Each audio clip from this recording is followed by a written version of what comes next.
우리의 지능, IQ는 평생 동안 고정되어 변하지 않는 것일까? 여러 신체 기관의 작동 방식을 밝혀내는 데 걸린 꽤 긴 기간 동안 뇌의 작동 방식은 여전히 미스터리로 남아 있었다. 하지만 근래 개발된 도구들 덕분에 지난 수십 년 동안 뇌에 관한 지식의 양은 비약적으로 늘었다. 최근 뇌가 어떻게 기능하는지 구체적으로 이해하기 시작했다. 결론부터 말하자면 뇌는 어렸을 때뿐만 아니라 어른이 된 뒤에도 놀라울이 많지 변화무쌍한 기관이라는 사실은 연구를 통해 밝혀졌다. 학교 다녔을 때 공부를 못했어요. 어렸을 때 책을 안 읽었어요. 공부하기에는 나이가 너무 많아요. 상관없다. 새로운 뇌세포는 끊임없이 만들어진다. 우리가 죽을 때까지. 뇌세포 사이의 연결은 만들어지고 또 사라진다.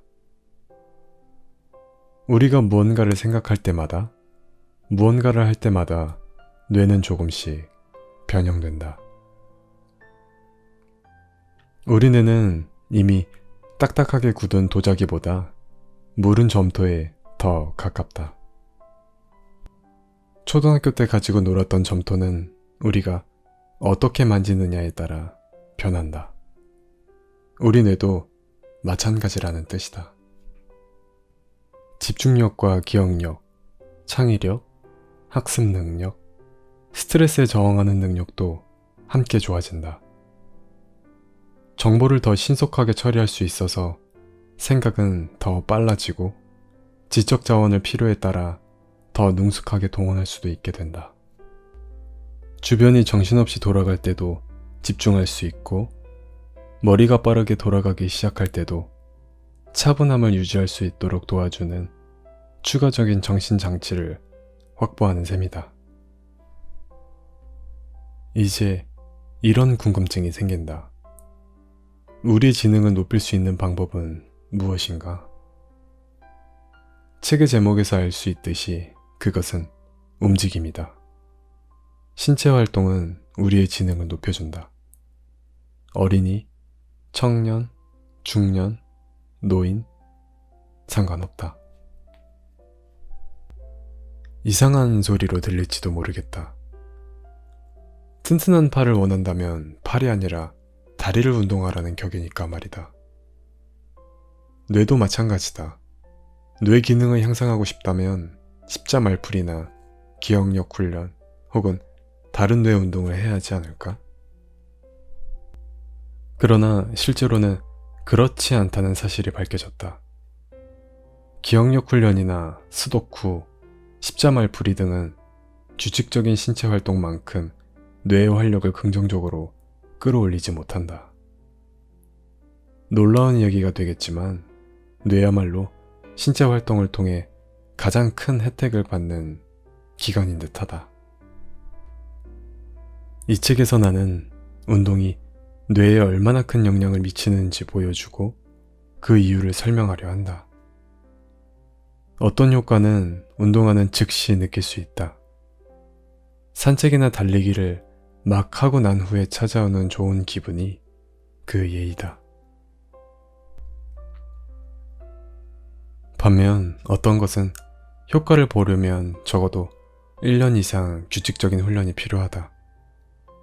이렇게 연구를 통해 밝혀진 신체 활동의 효과와 정신적 이점을 얻으려면 구체적으로 무엇을 해야 할지도 설명하겠다. 여러 이점이 쌓이다 보면 결국은 정신 자체와 지능이 업그레이드 되는 결과가 찾아올 것이다. 안녕하세요. 별똥별 책방입니다. 오늘 소개해드릴 책의 제목은 뇌는 달리고 싶다입니다. 지능과 IQ는 평생 고정되는 것으로 널리 알려져 있습니다. 그래서 어렸을 때 공부를 하지 않았거나 나이가 들어 공부를 하는 것에 대한 걱정과 두려움이 평생 따라다니는 것을 우리는 종종 볼 수 있습니다. 그러나 뇌는 변한다는 사실을 인지하고 우리가 마음만 먹는다면 미래는 반드시 바뀔 수 있다는 소식을 전해드리면서 책 내용을 읽어보도록 하겠습니다. 운동이 더 효율적인 뇌를 만든다. 지금까지 읽어본 수천 편의 연구 논문 중에서 가장 감명 깊었던 것을 하나만 꼽으라면 만 60세 실험 참가자 100명 정도의 뇌를 자기 공명 영상으로 검사했던 연구를 고를 것이다. 나는 이 연구를 보고 의료와 건강에 대한 관점뿐만 아니라 인생 전반에 대한 관점도 어느 정도는 바뀌었다. 뇌 연구자들에게 MRI는 기적의 기술이라고 해도 과언이 아니다. 말 그대로 또 다른 세상을 열어준 도구다. MRI 덕분에 요즘에는 사람이 어떤 생각을 하고 서로 다른 과제를 수행하는 동안 뇌가 어떻게 작동하는지를 검사 당사자에게 아무런 해도 끼치지 않고도 실시간으로 사진을 찍어서 볼 수 있다. 마치 사람의 머리 뚜껑을 열고 안을 직접 들여다보듯이 말이다. 연구자들은 여러 의문에 답하기 위해 두 집단으로 나눠 실험을 했다. 1년 동안 규칙적으로 걷는 집단과 그렇지 않은 집단으로.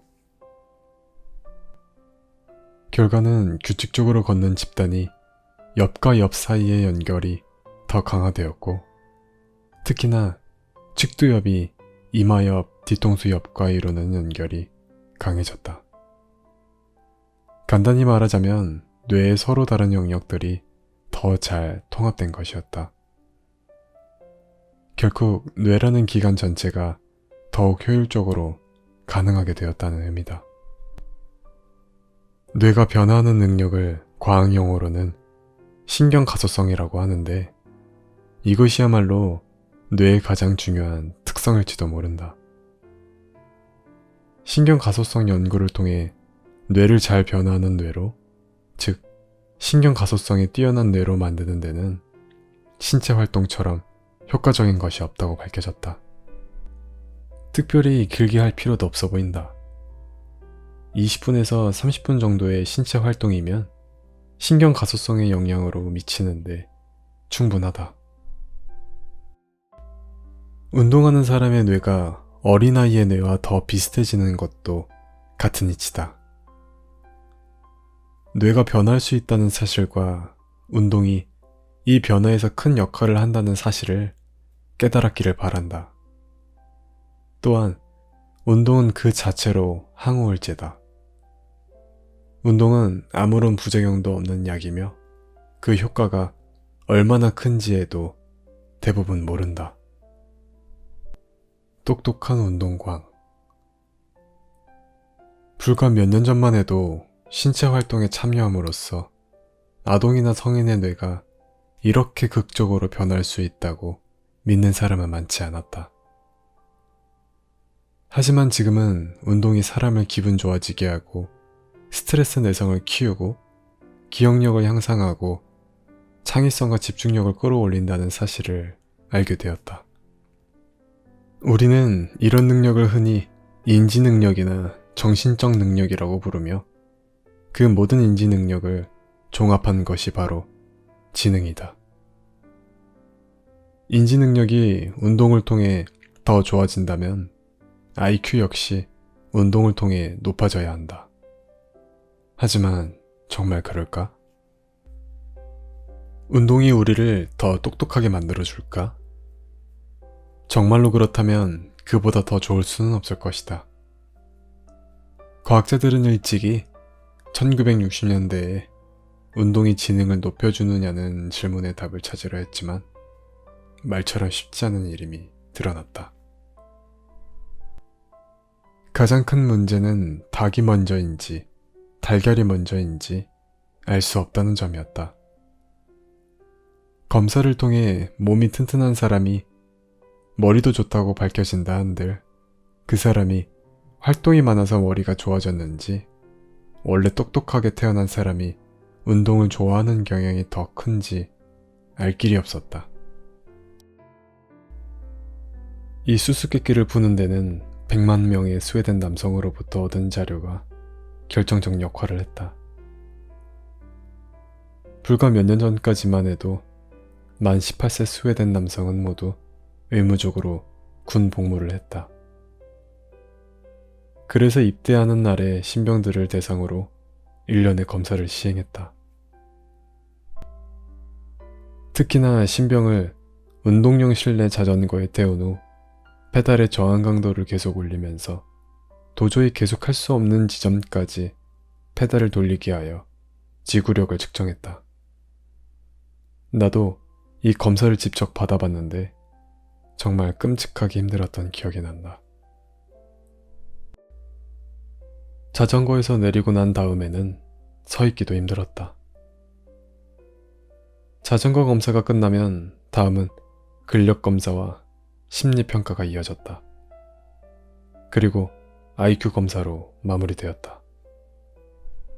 26년 동안 120만 명이 넘는 만 18세 남성이 이 검사를 받았다. 최근에 이 검사 결과를 취합해보니 아주 분명한 상관관계가 드러났다. 평균적으로 몸이 튼튼한 젊은이가 더 똑똑했다. 체력 검사에서 좋은 성적을 받은 신병이 그렇지 못한 신병보다 더 좋은 IQ 검사 점수를 받은 것이다. IQ 검사는 언어, 수학적, 논리적 추론, 3차원 도형을 보는 능력 등 몇몇 유형의 지능을 측정한다. 세 범주 모두에서 뛰어난 사람은 높은 IQ와 연관되어 있었다. 그리고 가장 높은 상관관계는 뛰어난 체력과 뛰어난 논리, 어휘 이해력 사이에서 나타났다. 요즘에는 논리적 사고와 언어 이해력에 특히나 중요한 뇌 영역이 두 개 존재한다고 알려져 있다. 바로 해마와 이마엽이다. 이 부분에서 특히나 강력한 상관관계가 나타난다는 점은 운동이 해마와 이마엽에 가장 강력한 효과를 나타낸다는 사실과 깔끔하게 맞아떨어진다.